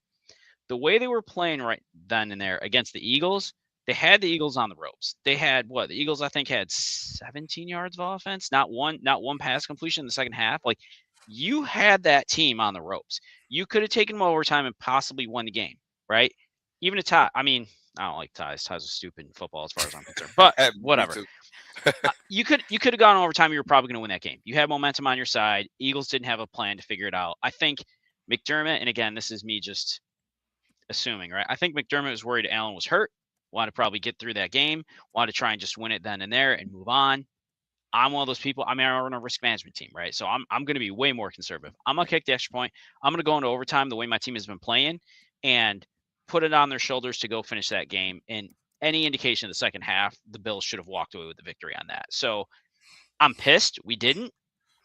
It is what it is. We got to play with the games. And at the end of the day, we're going to have to make it to, if we're going to go to the Super Bowl, we're going to have to roll through teams anyway. But man, that one sucked. It hurt. Yeah, I mean, I agree with you. They should have went for the extra point. Like you get a kicker there. His last one was blocked. I understand he had an extra point that was blocked, but the Eagles have blocked a few extra points this year. They got some guys that can. And that's gonna happen. That's just part of the game. Yeah, it's gonna happen. Like, but to get shocked or shook, and say, "Nah, I can't trust him." Like twice. Come on, ain't gonna happen twice, right? I'll take my chances on that over trying to make a 2-point conversion on defense like the Eagles. Like I said, they have the Eagles on the ropes, man. And Eagles couldn't do diddly shit on offense. No. I'm like, what was the point? And analytics, baby, analytics, man. Yeah, those damn analytics. That's it. That's why we're going to the NFL next year, Carlos. Yeah. From a competitive standpoint, we have a game. The Lions and the Bears. You know, Lions want to try and play spoiler a little bit over Chicago. Chicago 3.5-point favorite at home against Detroit. Who you guys got winning this game, man? Chicago to win will be the number 2 seed. So they have a lot to fight for in this game. But I think the Lions want to play spoilers. They're one of those teams that I think the head coach Campbell will not let them just like, let's rest guys. No, he wants to play spoilers. Who do you guys have winning this game? I start with you, Dolph. I'm going with the Lions with the upset. I think they come in roaring today, upset, disappointed, and they know they go take out all their frustration today on the Bears. Now, listen, that Bears defense, they're good. They're opportunistic as far as getting turnovers and everything. But I think the Lions close out the day strong, man. Yeah, I'm going Lions as well. I think the Lions do come out strong. I know I'm probably weird for saying that, but because Chicago's running game, I'll tell you what, Chicago. If these two teams play their best, it's in Chicago. It's nasty. It's ugly. I think that the Lions will find a way to keep it close. But if Chicago does come with their running game and they can dominate, that's kind of what you want to do in Chicago. And if they get this win, that'll be a huge win for Chicago because they need to have home field advantage. They're one of those teams that need it, right? As far as like not just round one, but if they can host Philadelphia, you know, they want that and they need that in my opinion. Or if they can host whoever it is in the second round, they would rather that. So I'm gonna go with Detroit to be upset-minded and win this game, but won't be shocked if Chicago pulls it off. How about you, Jeremy? Yeah, I'm gonna go with the Lions on this one. I think they're just angry, right? An angry team's a dangerous team. They're out of the playoffs. They knew they had a shot this year. I mean, that roster is incredibly ridiculous on paper. But you gotta play the game to win the game. And they're gonna come in. They're gonna be pissed, and I think they're gonna take it out on the Bears. I do think Caleb Williams and that running offense keeps this game close, but I do see the Lions winning this by 3. We got a question that says, "What do you think of my Bears winning the Super Bowl?" About you, Dolph? What's their chances? What do they have to do to win the Super Bowl? Do it. Rely on that running game and let Caleb Williams be special and the defense come up with timely turnovers. That's it. About you, Jeremy? Do what any good team does. Don't shoot yourself in the foot, right? Like that team is playing very complete football right now on both sides. It's making sure you stay on mistakes, not throwing stupid interceptions, not fumbling the ball, right? Making sure you're holding on to it. And that's what's going to make or break this year for whoever ends up in the Super Bowl and wins it. It's going to be, and like you can say this on any team, right? Who makes the least amount of mistakes? But it is going to be so razor thin when you look at everybody in the playoffs and how close they are. Everybody has some faults, but everybody has a shot. Like I'm with Dolph on this. There is no clear-cut team in this whole top to bottom race that I look at. I'm like, that's the team. that's the Patriots this year, or that's the Chiefs this year. Like that, there just is no team to me this year that's that. It is literally anybody's game that makes it into the playoffs, which is what's really going to be fun this year. I tell you what, Kevin on F1, they got to win today. You win today, you get home field advantage until the NFC Championship if you got to face Seattle, right? You win today. Nobody in their right mind wants to play an NFL game in January in Chicago. It is nasty weather, and that is like so. They gave up 42 points to the Niners, but that was in San Francisco. It's California. It was good weather. Okay, that's fine. That same Niners team going to Chicago in January ain't putting up 42. They ain't putting up 42. We saw what Seattle did. They ain't putting up 42 in Chicago. No. I'll tell you that. The Bears need to have home field advantage at least, and hopefully the Seahawks can mess up in the divisional round or whatever. But Chicago with home field advantage, that's the start right there. You lean on that running game, and like Dolph said, let Caleb Williams be special. The man does not get sacked. He does not, which means he knows how to extend plays, be magical. And we'll see what goes on. But I like the Bears' chances of winning the Super Bowl. They got to win today, though, and secure the number 2 spot because I don't want them to have to go to Philadelphia. If Philadelphia wins the wild card matchup, that means they're probably on a roll now, in my opinion, to play at home against Chicago. So win right now against Detroit, and then you'll have home field advantage at least until the NFC Championship game, right? And that's all you can really ask of Chicago. So. We'll see, though, man. It's going to be a great playoff race. Hit the chat right, man. Hit the chat right quick, man. Hit the chat for me. Bring up something. Whatever you pick. I see somebody in there say the Saints win, they ruin their draft position. My man, get off the narrative. That is a national media narrative, bro. It ain't about no draft position, bro. It's about finding your quarterback. Saints found their quarterback. They can give a damn about draft position, bro. That's what it all came down to. Now that they don't need the quarterback, they don't have to go into the draft, and everybody know that they have to take a quarterback, and they be forced to take a quarterback, in my opinion, who is not worthy of being selected where he's going to be selected. They're in a good spot, man. But all that draft position and people talking about why win and stuff, people always say that. Why win? Because those 53 men in there or more, counting the practice squad, who bust their ass every day, who have gone through countless hours of treatment and pain and stuff we never see when they go home to their loved ones, it matters to them. So when people say, oh, this team tanking or this team tanks, there is not a player in the NFL who's going to allow his coach, GM, I don't care who it is, to tell him, go out there and purposely try to lose a game. That is some of the most ridiculous ass shit. Excuse my language, because I get tired of hearing that. And it's brought up by national media and everything.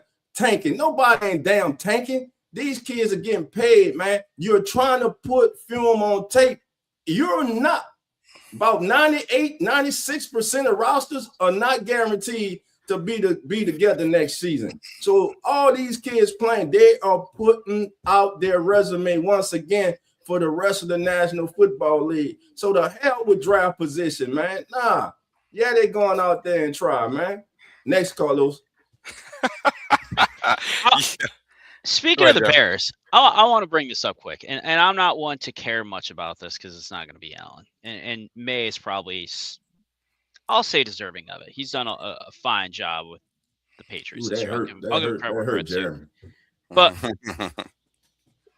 why is it Caleb Williams doesn't get more love in the MVP voting this year? Like, I don't know. Good question. I get May. I understand that, right? You took that team from it was crap last year to potentially number 1 seed, right, in winning the division. But and I'm not a huge Caleb Williams fan. Let me start with that because I'm an OU guy and he left OU, so I got feelings on a lot of ways about that. But why is he not getting more love? You look at his statistics, you look what he's doing with the Bears.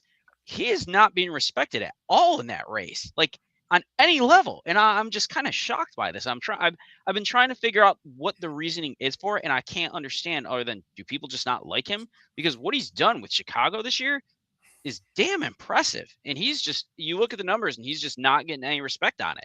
And his numbers are great.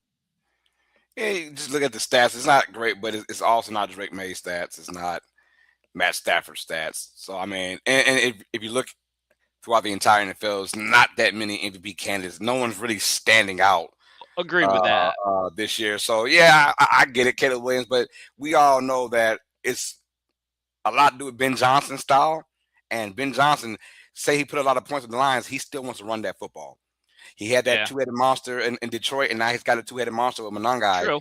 And so they want to run that ball, run first, play action off of it, and then it doesn't hurt to have Caleb Williams being the kind of quarterback he is that can extend plays like crazy. So the stats are good, but they're not like Drake May's stats, who I think should not win the MVP.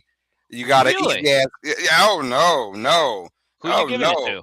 I'm Matt Stafford. I don't give them about his last game. I think Stafford should win it, but I think May's going to win it. I think Stafford should win it because of the tougher schedule he went through and the numbers he put up. 100%. Yeah, I mean, Drake May has only beaten one team above 500, which is your Bills. It's like that. Thanks for bringing that one up again. The schedule is disgustingly easy. It's terrible. I'm not about to.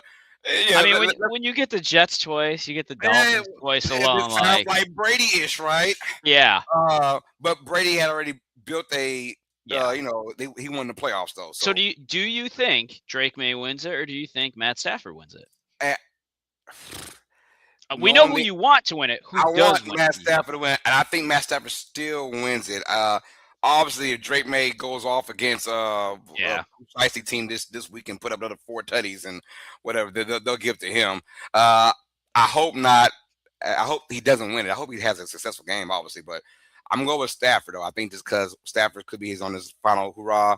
Still, politics play a little bit in this too as well. And they're going to look like, you play the easy-ass schedule. These teams are – your schedule, the win percentage was 34%.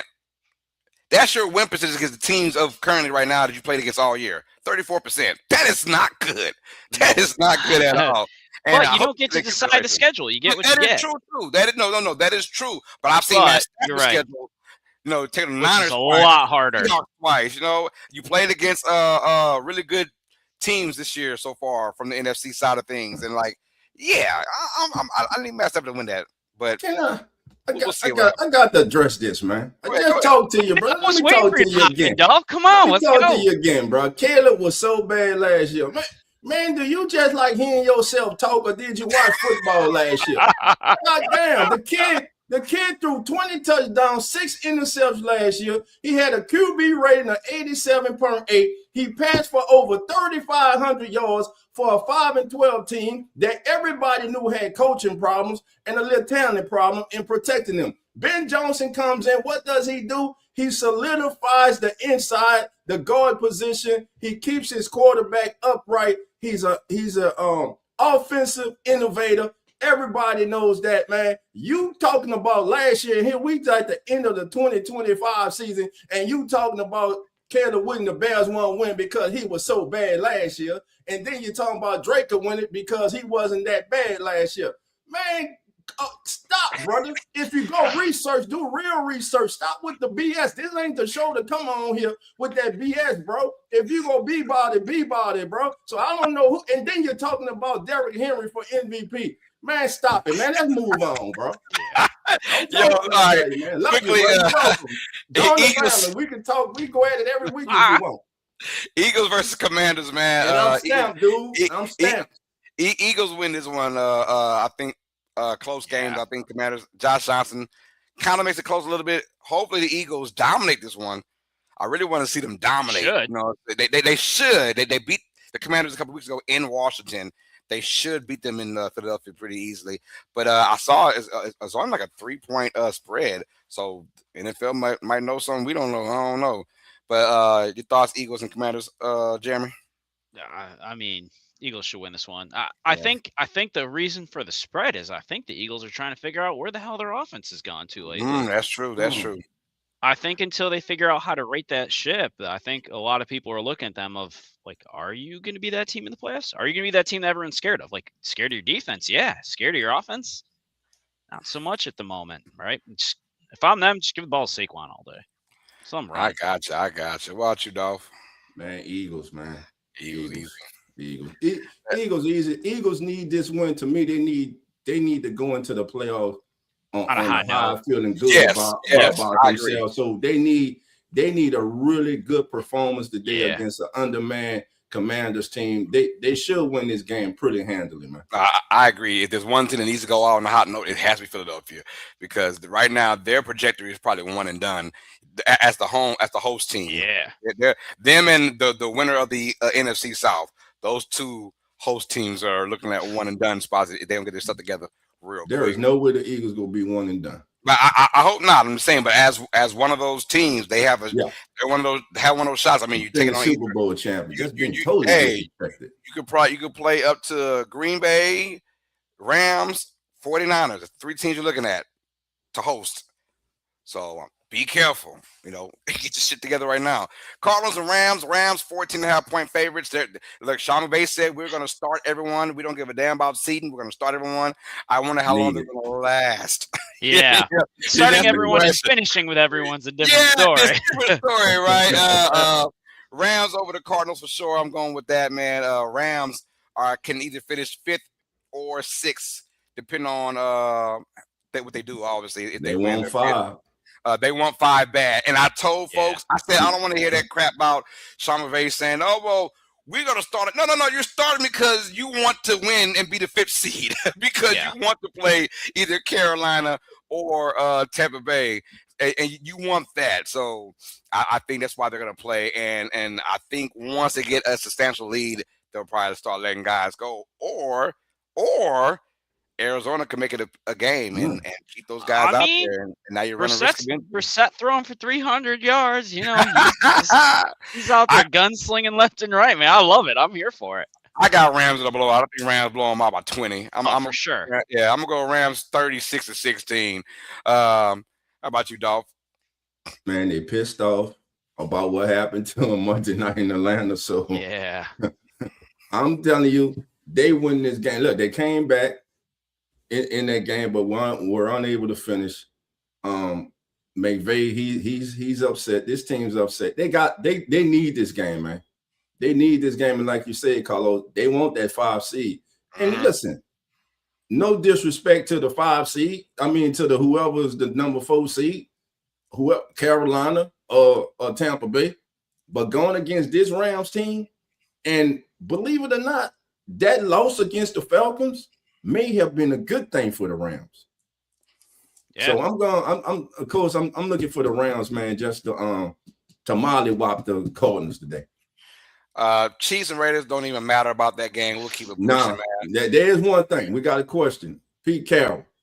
Does Pete Carroll come back next year for the Raiders? Yes.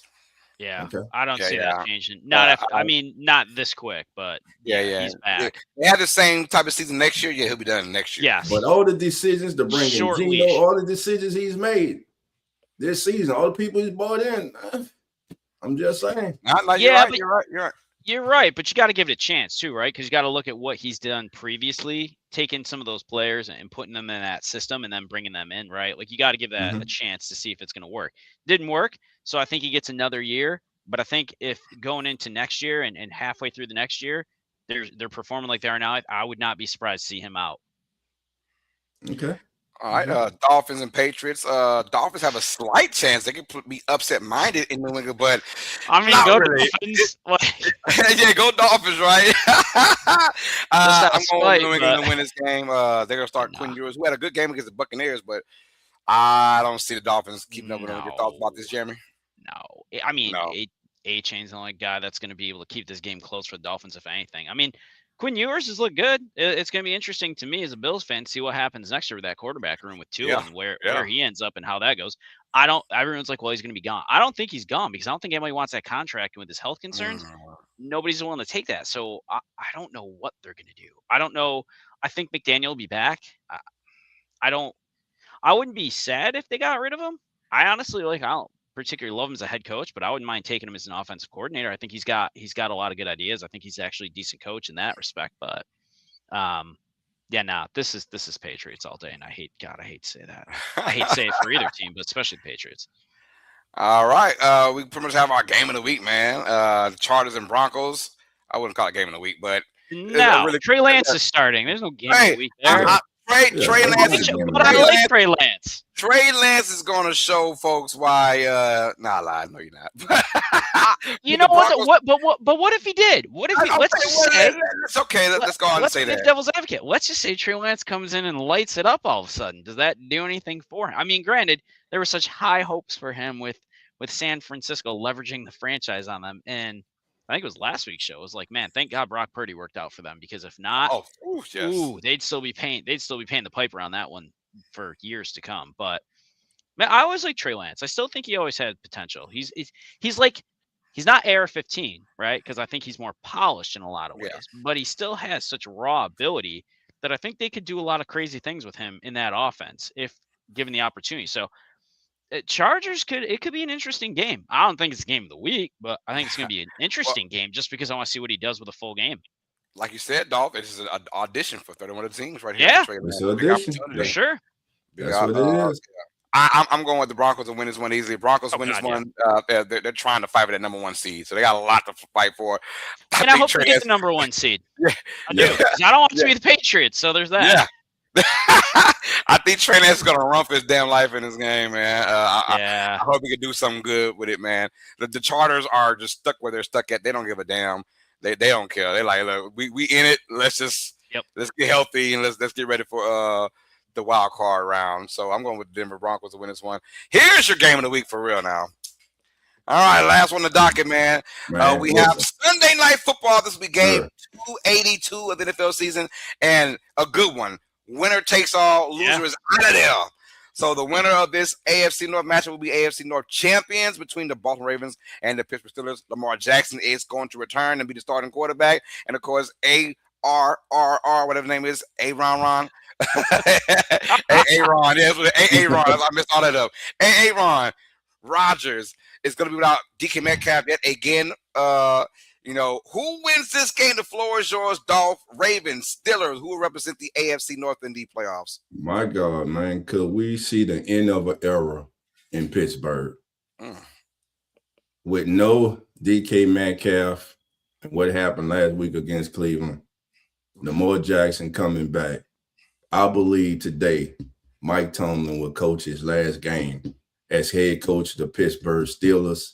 He will finish as the only, and mock me if I'm wrong, if he never coaches again, he will finish as the only coach in the history of the National Football League never to have a losing season. A lot of people want to poo-poo on that and everything.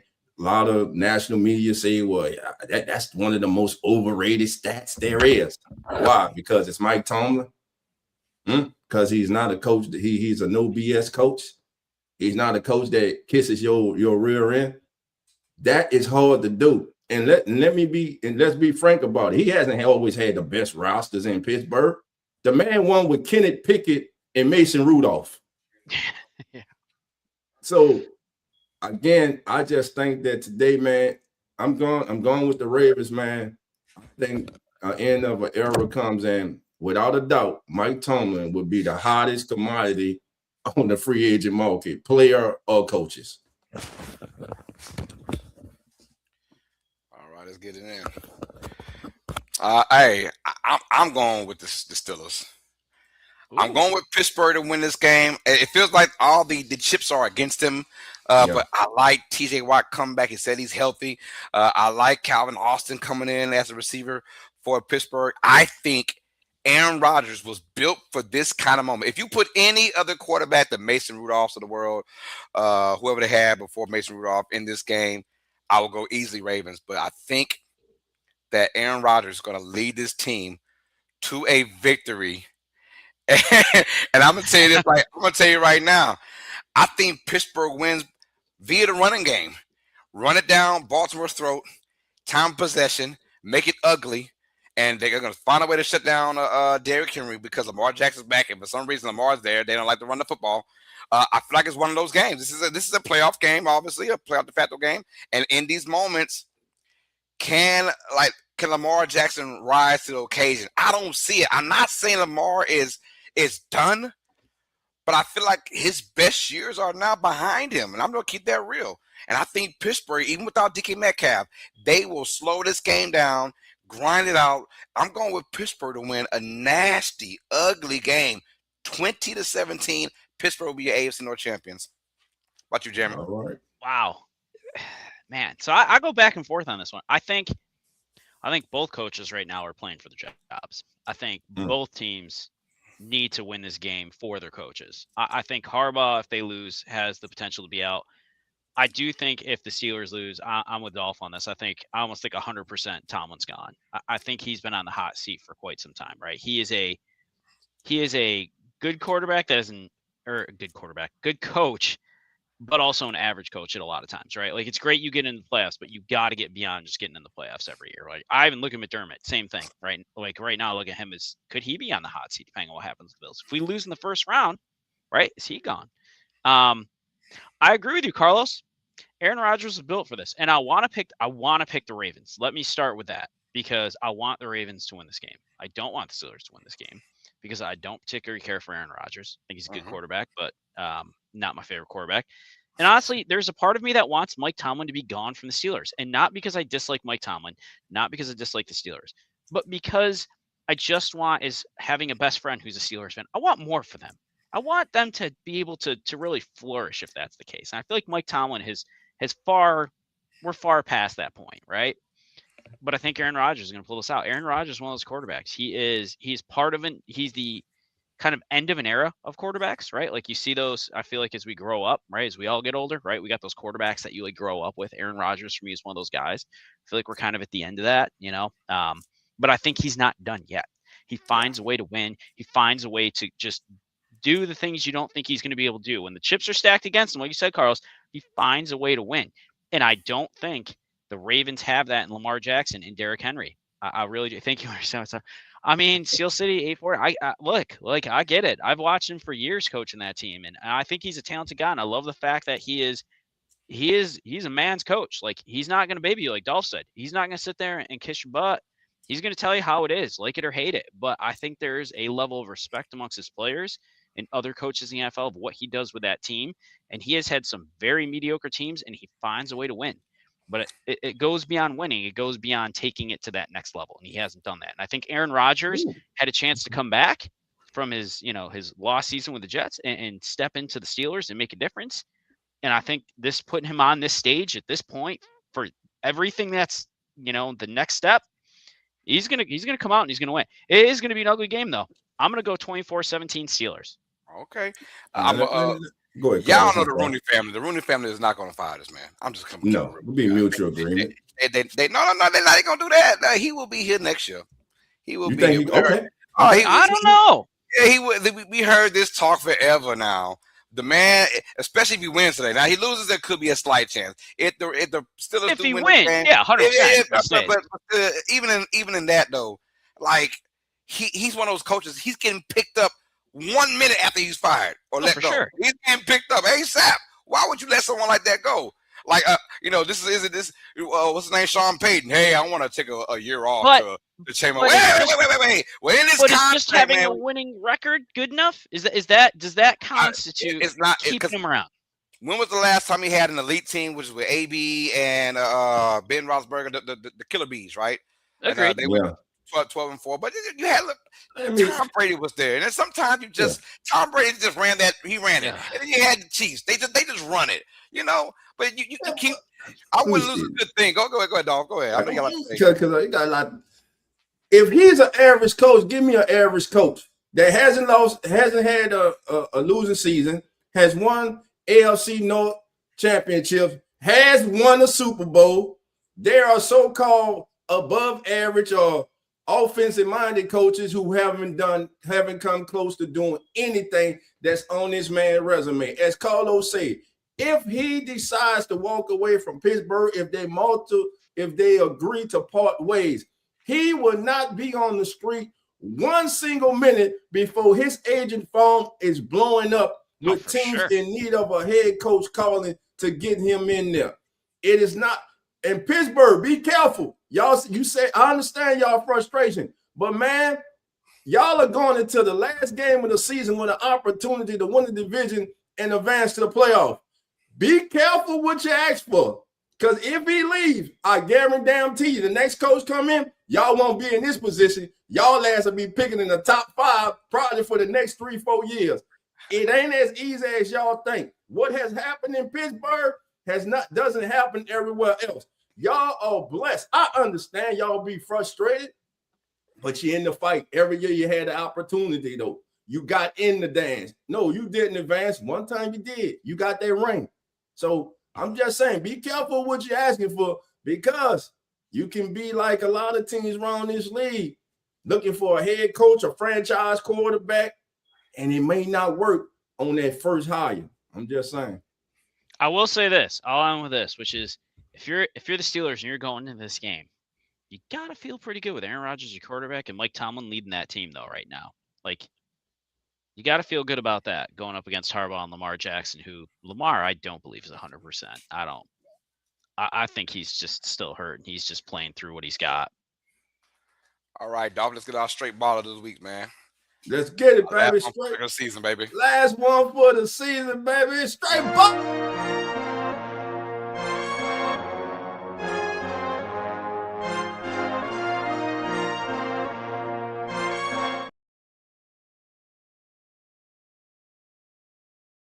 Carlos, give me the music. I call it short. Let's go, baby. Last one for the regular season, baby. Whoa. So, dog, who you going with your straight baller, baby? The music coming. So, as I was looking around the league, turn it up, Carlos, baby. We about to have fun going out this thing. As I scoured across the league, baby, it brought me back to the state of Ohio. That means I have picked them the last several weeks, and I'm picking them on the last regular season game of the week. Doc, damn it, Incredible Hulk, you got to get it done today. Myles Garrett, you got to set the record today. Jadil Sanders will scramble into history today. Myles Garrett will straight ball today, as he will make history today by recording 23.5 sacks in a season. Myles Garrett is my straight baller of the day. Let's go, baby. I'm going to keep it in the same division, the AFC North. Mr. Aaron Rodgers. Could this be it? We don't know. But I think he's going to give it all that he got. I'm going with 2 tutties, 200 yards passing, and a win for Pittsburgh to be an AFC North champion. Aaron Rodgers is my straight all-in player of the week. What you, Jeremy? Man, I gotta rep my fam right here. I'm going Tyler Shuck, 300 yards, 2 touchdowns, and a win over the rival Atlanta Falcons today. Let's go, Saints Nation! Who that? Oh, they want to join the one. Who you got? Hey, man, I just can't believe it. My straight baller of the day, believe it or not, is going to come straight out of New Orleans, Mr. Tyler Shaw. I can't believe it. I'm telling you, I cannot believe it. Guys, pick somebody else. That's the gift. Boy, that's what we fan. Hey, man, look, watch this kid ball out today, man. Watch this kid in the pocket. Watch this kid develop himself. This is not, look, this is not, this is real, dude. This is not nothing to get on nobody's good side or nothing like that. But watch this kid, man. Our defense is going to show up, but watch this kid in the pocket develop himself. This guy, if the New Orleans does what they need to do with him, this kid is the future of New Orleans. We better watch out. Jaden had just got competitive. He already I ain't trying to hit none of that cowboy, man. He just trying to jinx everybody. I should change my straight ball to the B. John. I know, right? All right, hey, man, you have to make it interesting, man. You got to make it interesting. Definitely. Listen, family, we about to get on out of here. We thank each and every single one of you for joining us for here on Ask the NFL Terms. And listen, our season isn't over, baby. We're with you all the way through Super Bowl Sunday. As the NFL Terms, we'll be back next week. And remember, family, the doors are not open. So, fellas, what we tell them? Come on, man. We out. Enjoy your Sunday, family.